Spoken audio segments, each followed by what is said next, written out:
we're going live now.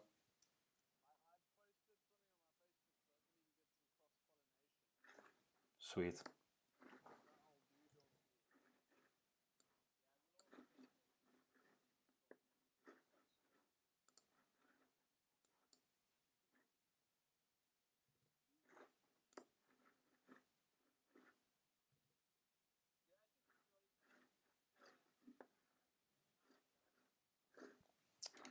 Okay, guys, let's go. Here we go.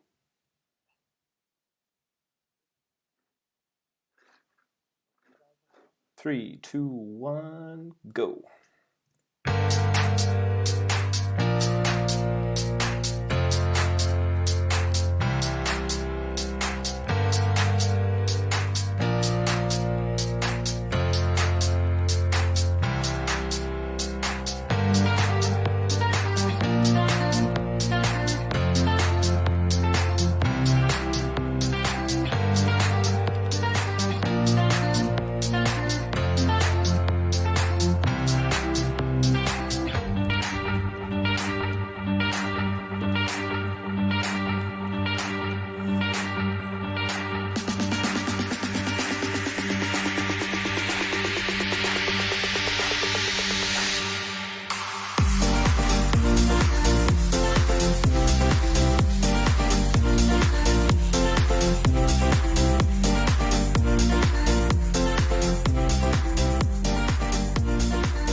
Hello, everyone. Welcome to the Sea Live podcast. My name is Sam, and welcome along here tonight. I hope you're doing very well.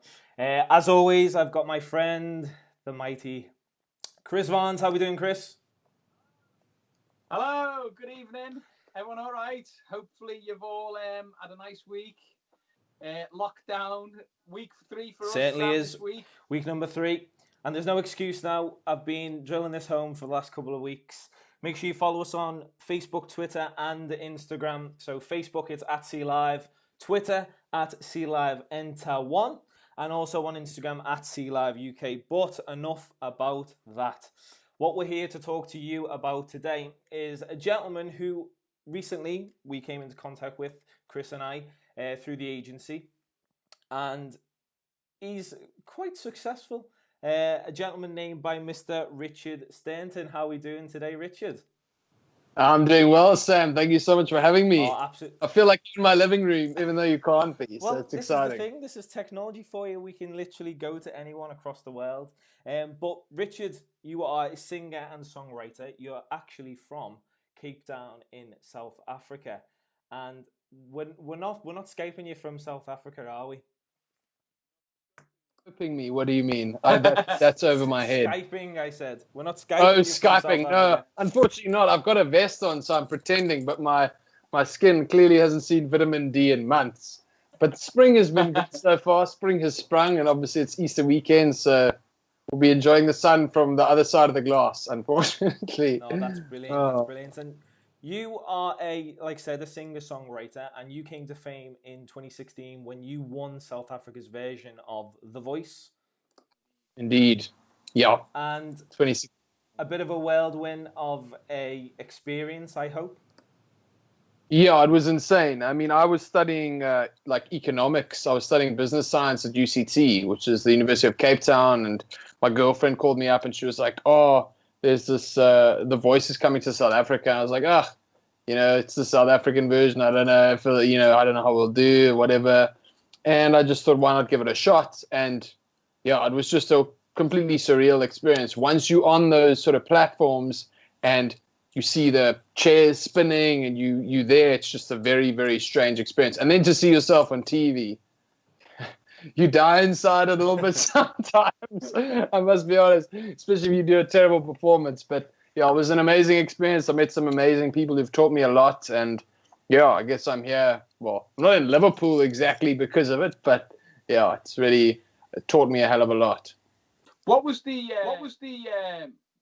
process you went through on that, Richard? Did you audition or did you someone find you for it, or did you audition for it, or what? They did do scouting, so there were a few of my friends who I know or subsequently found out that they'd been scouted. But because I wasn't really in the music scene that much, I had to go to the open auditions. So we had to go to Newlands Cricket Ground. If you watch any cricket, you'll know Newlands Cricket Ground. It's quite famous. But we went up there and we had to stand in lines for 5 or 6 hours, and actually sang the song I auditioned with, Skinny Love, and then we said some stuff about, personal information, whatever, our life or background, whatever. And then I got a call 3 weeks later saying, hello, this is confidential, but we're going to fly you up to Johannesburg next week for the blind auditions. And I remember I was studying for a stats exam and my mind was blown.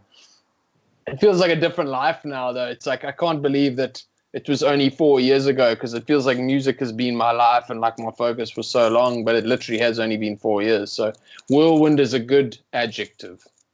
And you auditioned. What was the song you auditioned with? Skinny Love, was it? Skinny Love, yeah. And did all the judges turn, didn't they? They did. Who did you pick as your mentor? I went with a gentleman by the name of Con Morby. He's the lead singer of a band called the Parlotones. Actually played at the Cavern Club end of last year. So they're pretty successful South African band. But I went with him, and we became good friends and taught me a lot. And there's a lot more to it than just standing on stage and singing. I'd never sung with a click track in my ears. I'd never done things like that. And it was just sometimes you don't hear yourself perfectly on stage and you've got to adapt and learn. It's not like sitting in your bathroom playing a song that you've practiced for the last 3 weeks and enjoy, So it's it's pretty intense, but it's a quick way to grow. And what's the fallout of that? Did you go on a tour, or did you do sort of smaller shows, or what was the I did do, it kind of was we had a lot of bookings come in immediately after the show. I was doing corporate gigs all over the show. There was a song in particular I did, Sound of Silence, that did really well, and a lot of corporates were asking me to play. There was for Spa, Spa, the shop. They had a big presentation, and the guy had me as part of his presentation. I would come up and perform Sound of Silence. So I was doing things like that, which was very strange, just because it was so different to what I was used to. And then we'd do tours and play live venues where I just play original music, play all the stuff from the new album. And then, it was pretty wild, bro. For the next year, it was just go, flat out.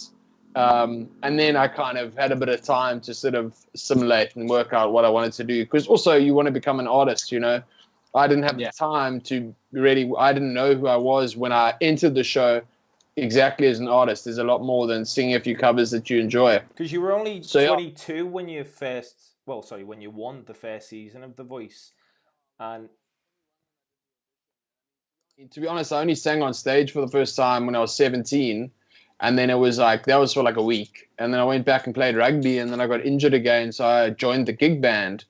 And then I think I probably started singing really only in 2014. So it was pretty fast, and I was kind of assimilating all these different things and all these different musicians and influences and trying to work out who the hell I wanted to be. I never really thought, okay, I need to write all my own music. And when I did, it wasn't really planned. You have a structure and a way that songs have to be made.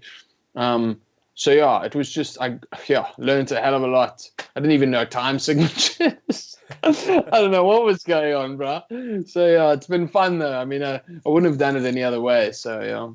I find as well, because I see a lot of musicians, as you know, and sometimes the more knowledge you have, sometimes can hinder musicians, I find. And if you go in there totally without knowledge, you just write.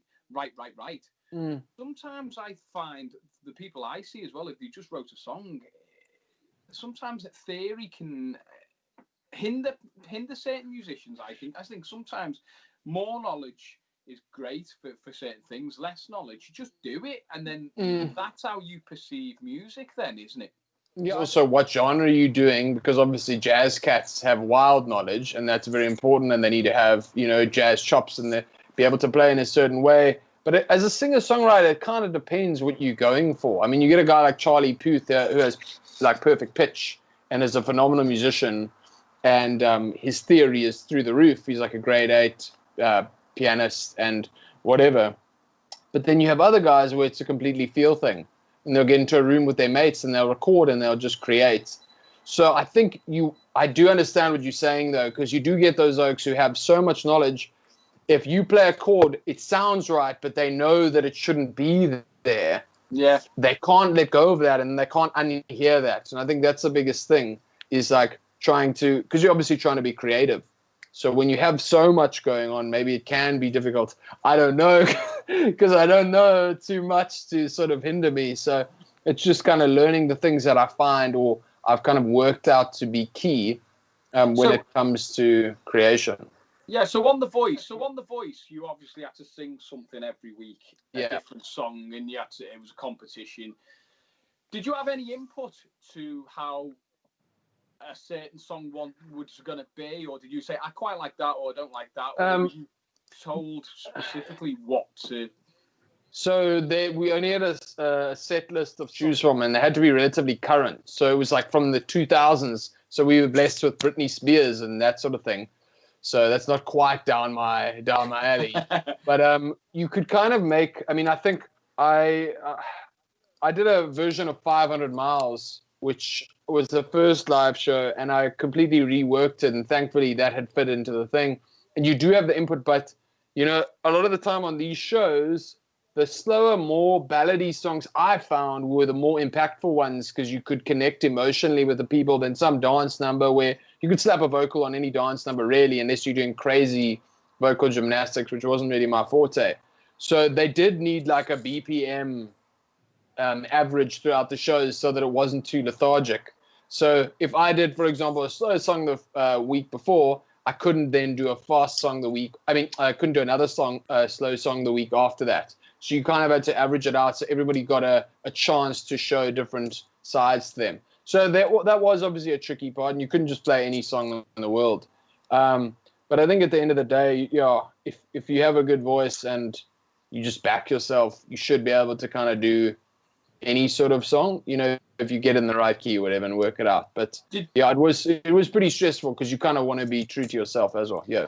I think one of the things as well that what I experienced as well being on the X Factor as well is that there was some sort of like, I don't want to say sob story, but there was an element of story behind you, or if it was a relative that pushed you to go on. But there wasn't really that. Well, obviously your girlfriend and it pushing you to go on The Voice, but you said you were 14 when you first picked up your guitar and started singing, and that was because of an injury that you sustained during cricket, was it?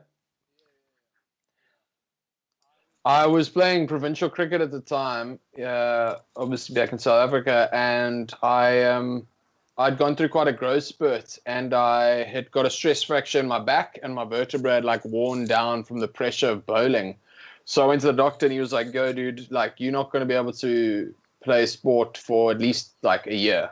Wow. So he put me in a back brace, like what's a girl's name from Pirates of the Caribbean? You know, those classic corsets. Slap one of those on. Keira Knightley. And that's what Keira Knightley, yeah, that's what I looked like. Keira Knightley for a year.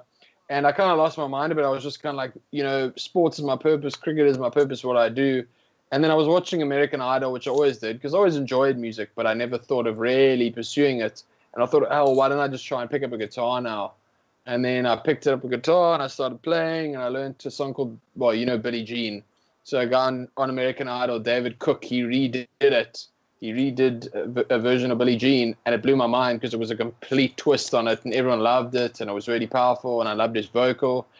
And funny enough, I actually ended up doing that same version in the final of The Voice, which was kind of like a full circle kind of vibe, so it was pretty rad. But yeah, that was when I started playing a bit of guitar. I just locked myself in the bathroom for hours.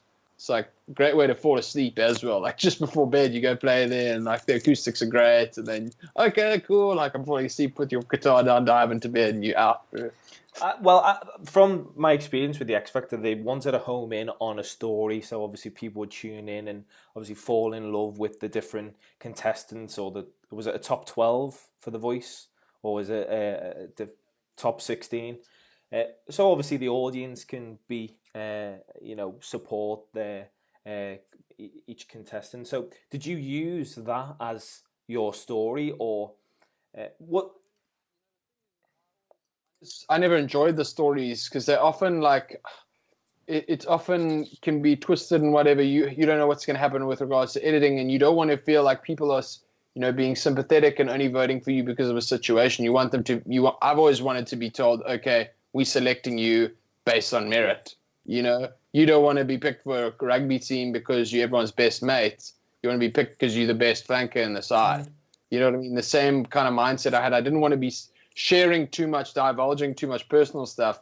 So just wanted to be straight up, tell them a bit about myself, but then let the singing do the talking, How did you find the reaction to everything? So you were in the papers, you were on the TV, how did you find that process to change from nothing to being on the telly every week, in the papers, in there? It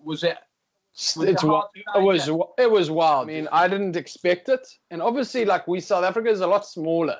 Our viewership. I can't imagine what it must be like to win the X Factor UK or America or something wild like that. But even in Cape Town, just the vibe of getting called the next day after my interview and getting called by KFM, which is one of our biggest radio broadcasters.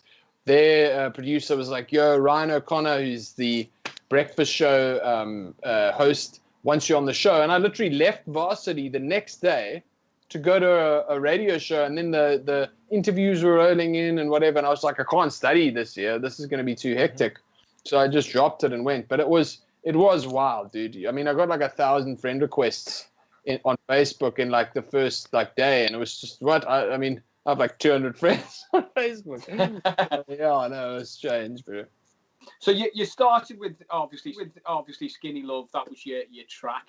It would be nice if you could play us a bit of the track, if you don't mind. For sure. I'm just gonna pop these earphones off. Here we go.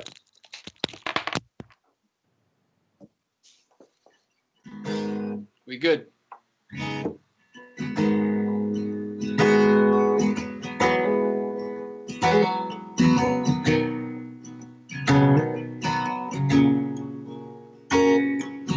Come on, Skinny Love, that's the you.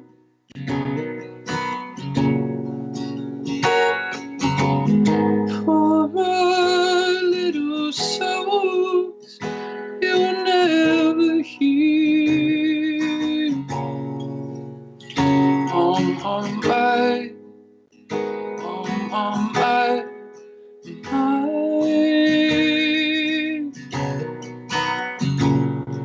Staring at the sea of light and crust beneath. And I told you to be patient, and I told you to be fine, and I told you to be balanced, and I told you to be kind. And now all your love, you said it was wasted. Then who the hell was I? 'Cause I'm breaking at the bridges, and at the end, all your lies.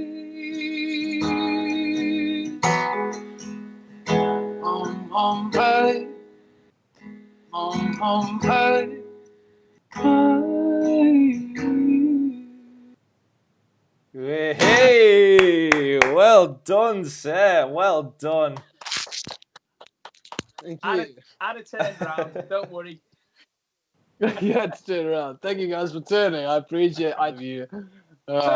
So you said sport was the first thing you were into before music. I've seen a video of you, and you were singing the national anthem you were singing? Yeah, dude. It was wild. That was crazy. What? How did that come about? Yeah, so a few of us got phoned by the guys who organized the anthems, and I got a call, and they said, "Would you like to do the national anthem?" I've never said yes to anything faster in my life.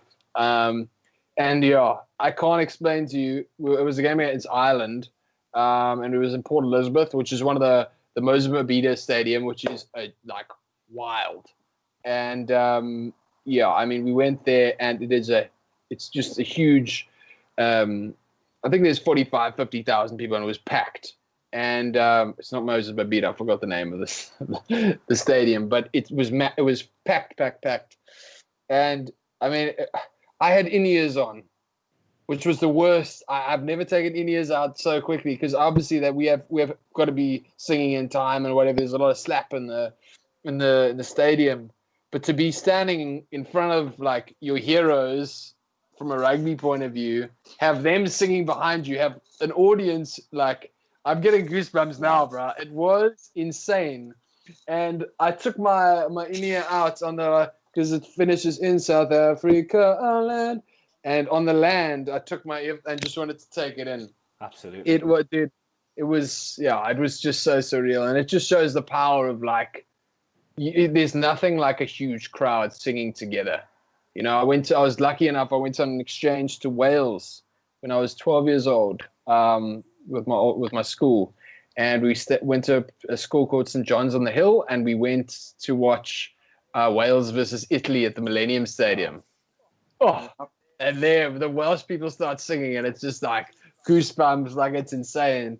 And yeah, it was great. And also you ride on the field there because it's got quite like similar to the Wanderers Cricket Stadium in Joburg in South Africa. It's like a bull ring. You like a ride on the field, so you hear the hits. You can almost feel it in your chest when the guys are smoking each other. But yeah, I mean, to be able to sing the national anthem for, you know, my country, that's like the highest honor. So yeah. Would you say that was the best kind of performance, regardless of you know, your performance itself, but that was kind of like the best? Oh yeah, hands down, bro. I mean, because obviously when you're performing, it's like a selfish thing. You're like wondering how you sound. I just saw it as like a huge collaboration with 50,000 people singing because we're proud of our country. I mean, I'm not gonna lie, I miss home so much because I love South Africa. But I mean, dude, doing that was just a dream come true. And somebody put it on YouTube, so I'm so stoked. I've got a copy of it, so I'll have that until I'm like 85 years old. Like, I sang this once when I was young. Sorry. Brilliant. Sorry. Yeah.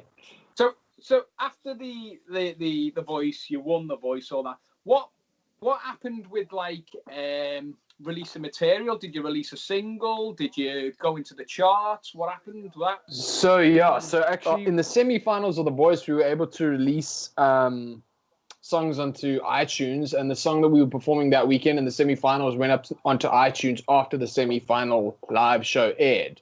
And I'd forgotten that we released it, and that's when I put Sound of Silence out, the Voice one. And we put it out, and I'm sitting there with my brother and his wife, and they'd come to support me that week because you can bring family. And I'm sitting there, and I get an WhatsApp from the music director saying, "Bro, well done. It's #1 on iTunes already." Wow. Like in iTunes, South Africa. And I was like, what? Like I'd forgotten. I was like tucking into my chips and burger, and I was like, this is crazy. And then the A&R guy from Universal Music messaged me. He's like, well done, bro. I was like, what is going on, dude? And then, it stayed at #1 for the whole week until the final. And then I did Billie Jean in the final. And then it actually held the #1 and 2 position because Billie Jean got released. So we had Sound of Silence. And so that was amazing. And I was like, this is what? You know, I forgot about it. And then the pressure was on because we had 3 weeks to release a single, an original song. And the demo that we got sent was by a gentleman called James Bay. Don't know if you've heard of him. Ironically, I sang Hold Back the River in the battle rounds, which was another crazy little twist of fate. Wow. That track actually played after I got through my audition. So it's like these weird little like threads. But yeah, so we had 3 weeks to do it. We reworked the song a bit because his demo he sent us was just acoustic. There were a couple of different, probably slightly too musical chords for, 2 alternative chords for pop music. So we had to rework it a bit. And before we'd even got approval from James and his team, we were already filming the music video. So it was like sending it away for post-production. I had a flight to get to Cape Town that night while we finishing backing vocals at like 3 in the morning or 2 in the morning, and then it got to be on set at 8 in the morning to go and film the music video in one day. And then I was in in Cape Town that evening. So that was all happening in Joburg. And then the next week I was back in Joburg and they dropped the first single, What Tears Me the Most. And that thankfully also got to #1. So I was very relieved, because you don't know, like, have all the covers go to #1 and then no one wants to hear the original. So yeah. Unbelievable. And from winning The Voice, that, like you said, that year must have been, packed full of gigs. Tell us a little bit more about some of the kind of like the higher corporate end stuff that you were doing in South Africa and also the world as well. Dude, it was just very strange. I mean, I performed on cruise ships. We did an amazing thing where we went to the Portuguese islands off the coast of Durban, and we performed on a cruise there. I did it was really nice doing the stuff for Spa. We did a really nice one in about 8 months later for Mercedes, which was super dope. I've never seen trucks that nice, because we've got quite a large agricultural sector of our economy, obviously, and they brought in these massive trucks, and just being able to perform there for people. I learned a lot about, you kind of have to adjust for the audience. So it was also cool to see how you could get people who not necessarily there for a party up and dancing, because if you can get them up and dancing, you can get anyone up and dancing. So I think at the end of the day, people are there for a good time. I mean, we did Old Mutual, we've done Bidvest, we've done Investec, we've done Spa, as I said. So, I mean, I can't even remember all of them. It was just like one virtually every third day. So it was just go, go, go. And that's just, I suppose, it comes with the territory, and obviously it was lovely. The people are always super pro, and you always have the nicest sound as well, which is wild. So being a chart-topping superstar.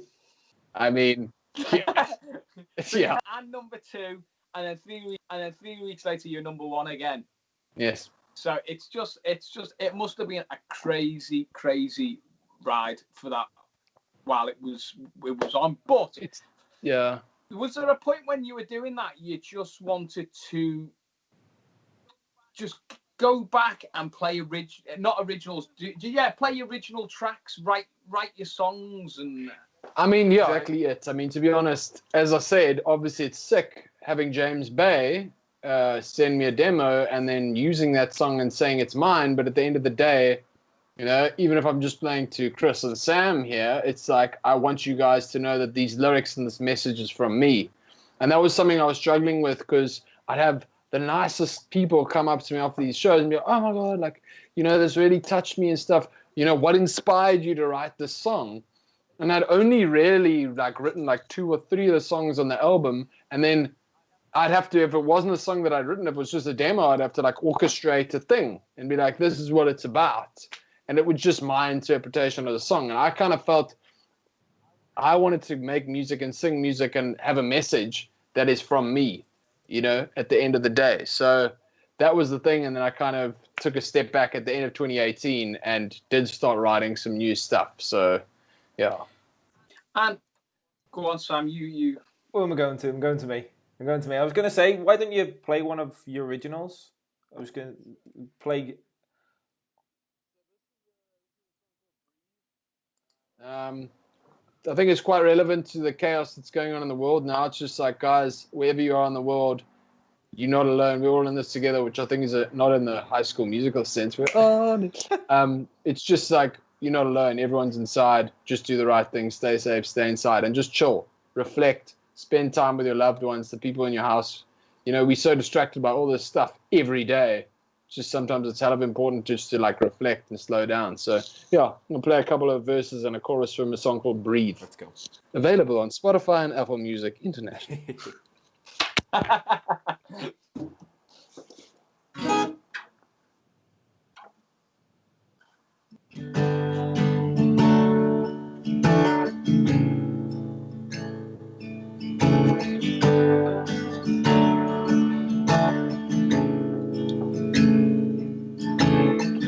I've been down, I've been out, I've been tripping lately. I've been gone, I've been broke, I've been sipping lately. But it all goes out the window when I see your face. 'Cause we've all got things in life we know we can't replace.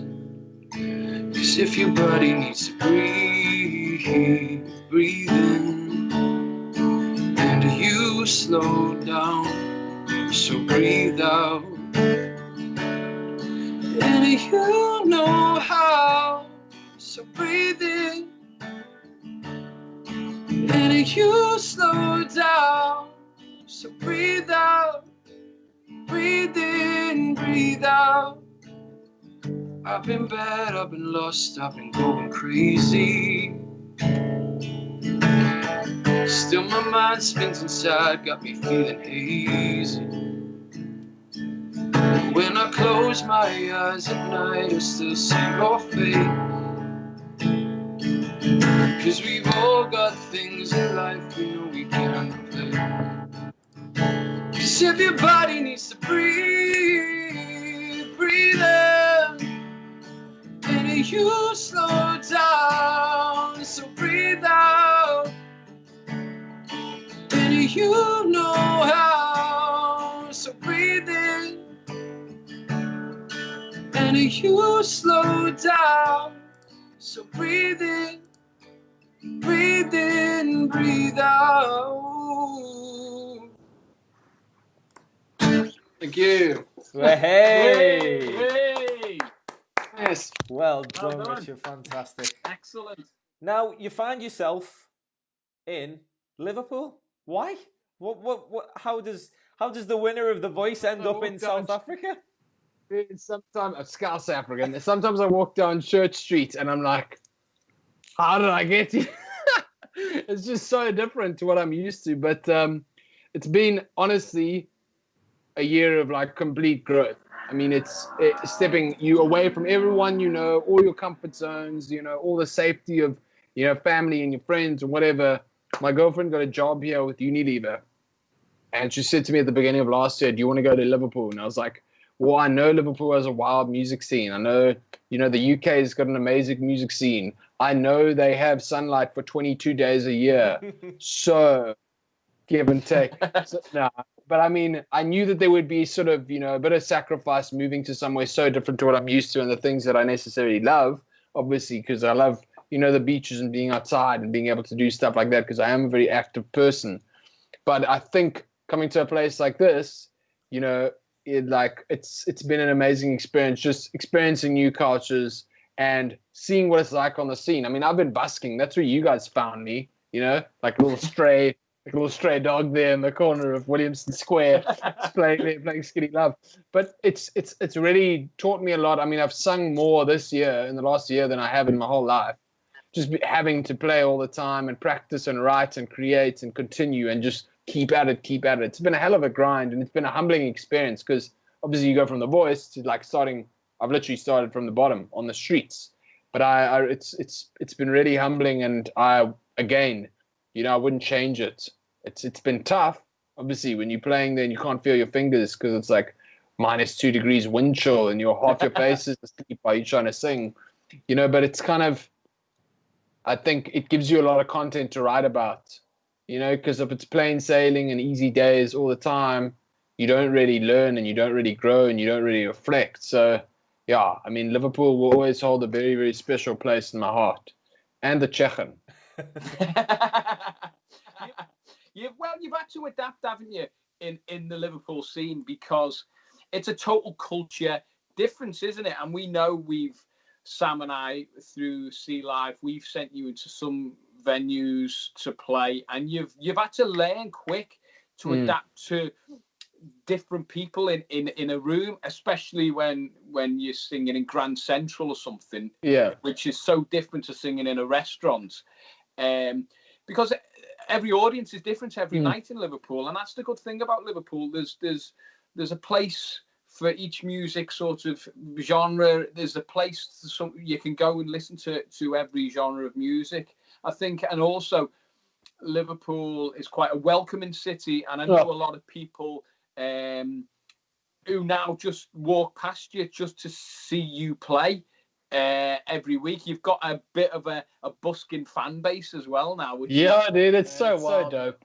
I mean, that's the thing that I love about, if you tell people in South Africa that you do music, they'll give you money out of pity. It's kind of like, oh God, what else are you doing with your life, my boy?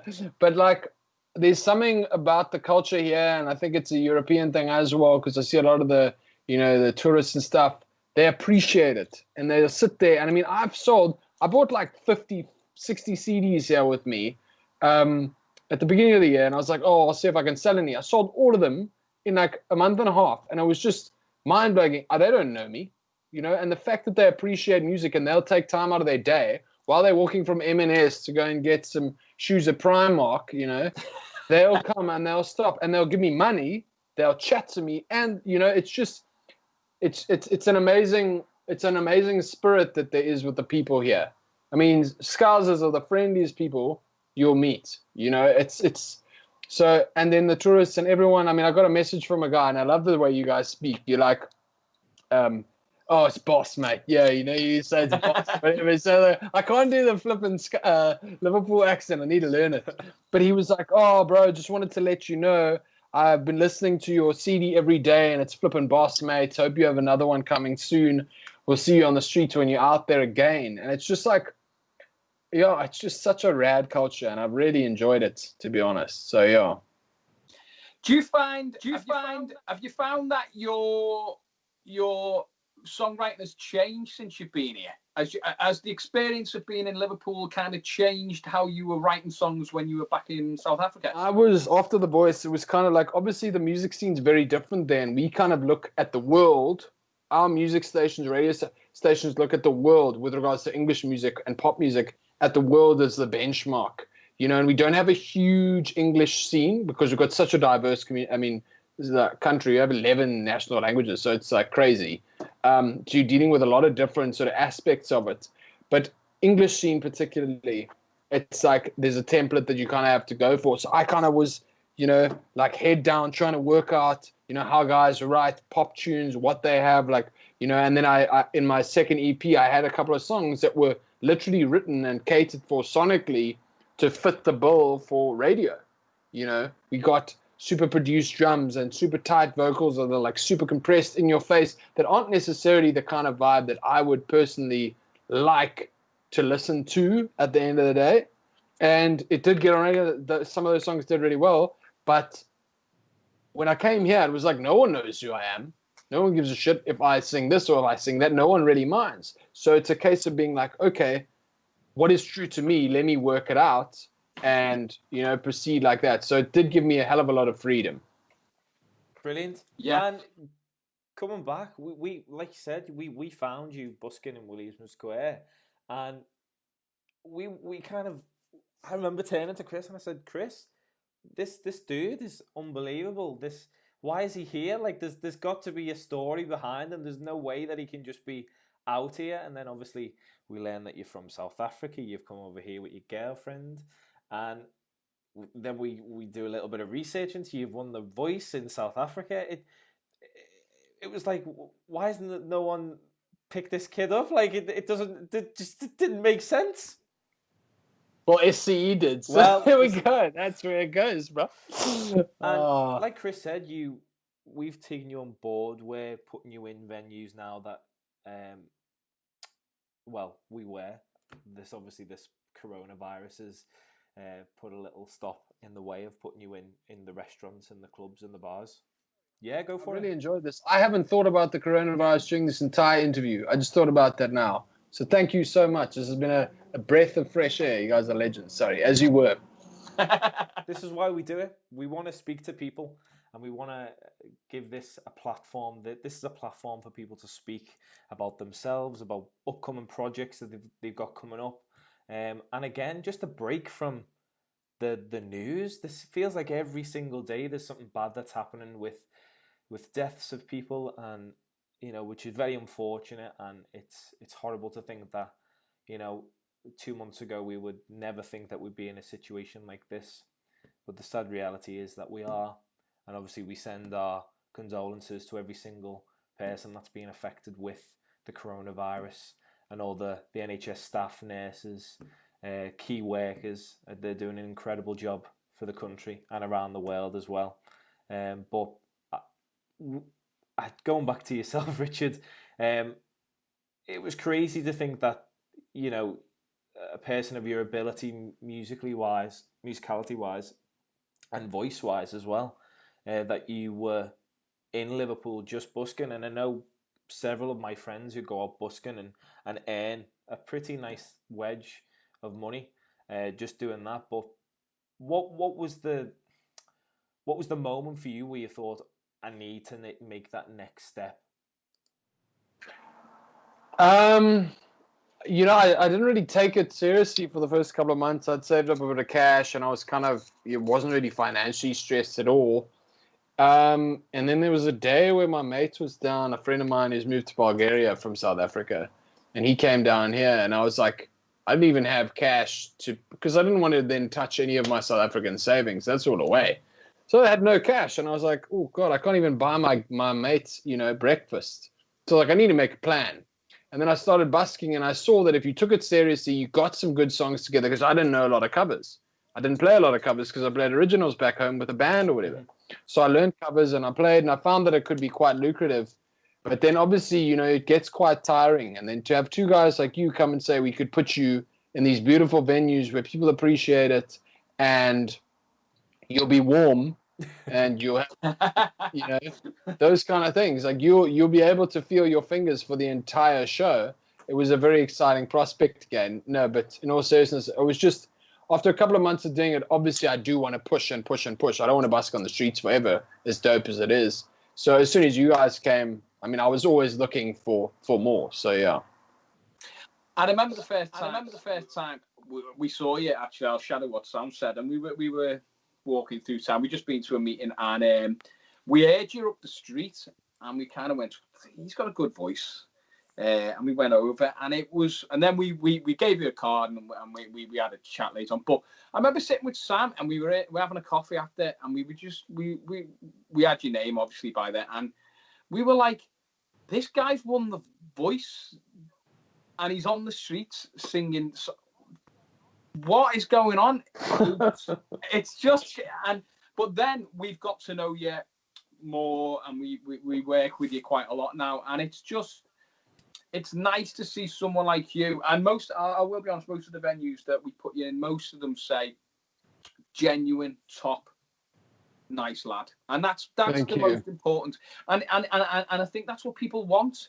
They want a genuine artist, and that's why you go down so well in the venues we put you in, because people know what they're going to get now, and people know you're a quality singer. People know that you can play well, you're entertaining, you got charisma, and that goes a long way in this city. I think there's two sides to this city from when I was growing up. You either played sport or you're a musician. Luckily for anyone I played football with, I was more of a musician. So but that's what people want to see, and there's the history of entertainment in this city is unbelievable, and I think you've kind of just adapted so fast, and you've listened to advice from, say, Sam and I about certain venues, and now you can just do your own things with venues. You go in, we say try these songs and stuff like that, and you think, what are they? But then you get now what each venue is like. Can I be honest? I always sang the slow, introspective love songs or whatever. That's kind of was my wheelhouse. And then doing that gig at Grand Central the other day, before the 80s, before the Wild Boys, and you said I needed to get the guys dancing. I'd never been that dude. But the set list we got together and the vibe we created is exhilarating, bro. And I absolutely loved it. My dancing leaves a bit to be desired, but commit to anything and do it with conviction, and people feel chilled. So no, I absolutely loved it. So thanks to you guys for believing in me and putting me in those venues and saying you can get those having a party. So as well, it's essentially another string to your bow. You can play guitar, you can sing. You're a good-looking lad. It plays in your favor. it plays in your favour. And at the end of the day, if you can go out there and do 45 minutes of full on, floor filling pop rock songs that people are going to either sing along to, get up and dance, you essentially you've made it in that scene, and it shows because you're getting booked, and for restaurants and other venues as well, the likes of the Grand Centrals and the cabaret clubs as well. So it's on your head as well. You put in the hard work and learn the songs, and we give suggestions, and you take it on. Like Chris said, it's you actually one of the first ones that came on board. And it was a bit of a coup for both, myself and Chris to kind of say we've got this guy who's won the Voice from South Africa. So you're a great credit to have on our books, and obviously, we're going to do everything we can after this coronavirus is all finished and we've got a cure. Yeah. Thank you so much. It's really been a pleasure working with you guys. So I'm glad that you walked down Williamson Street, because some guys just bypass that. Most people bypass that. So I'm stoked you stopped by. Well, ladies and gentlemen, we are coming to the end of tonight's C Live podcast entertainment podcast. I got the words mixed up then. But regardless, I know that Chris, you wanted to take a little moment to just have a few words about something that's impacted you this week. Yeah, I just want to speak about, I was just going to say what you kind of said before, the virus. It's been a massive, massive change to everyone's lives. We know as musicians, we're in the position now where we can reflect on things, we can write songs, we can sort of slow down in that respect. But there are people working hard to keep the country going. But one thing that I do, is that Sam knows that I teach music as well. That's something I do during the day, and I have been doing sort of lockdown lessons online and stuff. And I have a lovely student, Dave Rowland, who lovely fella from Walton Village, absolutely lovely fella, really into the Beatles, really into music, really into David Bowie. David Bowie was a massive influence for him. And I spoke to him last Friday, and we had a little FaceTime lesson, and went really well. And then I messaged him on the Tuesday and said, "How are you? All right for this week?" And he said, "I'm in hospital. I've got a chest infection." And as soon as he kind of said that, you kind of think, all right, just get out as soon as you can. And then Wednesday morning was the last time I spoke to Dave. And then I found his partner Anne on Facebook, and a message, and she told me he was in an induced coma through the virus. And then Dave unfortunately passed away through the virus. So from going from a couple of days of doing lessons with me to sadly no longer here, it just brings everything home, how much we've just got to be safe, look after our family, look after our friends who you think are vulnerable. Just think carefully about staying in, and it will get better. But we've just got to be patient, and we've just got to stay in. So Dave Rowland, I'm going to let Richard sing the song out for you tonight, and for all his family, all his friends. This is for you, Dave.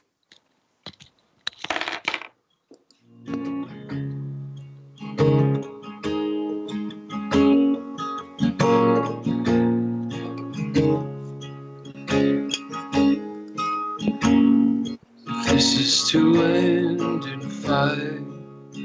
We should all burn together. Watch the flames climb high into the night. I'm calling out, Father. Stand by as we watch the flames burn all along the mountain. side.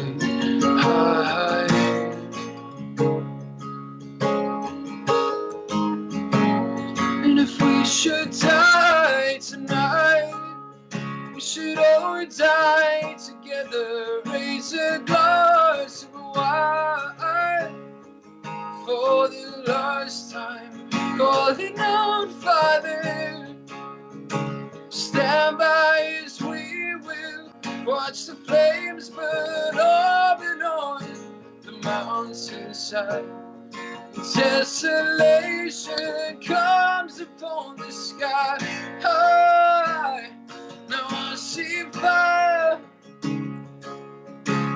inside the mountain. I see fire burning the trees. Now I see fire hollowing souls. Fire burning up and on the mountainside. And so I hope that you'll remember me. And so I hope that you'll remember me. And so I hope that you'll remember me. And so I hope that you'll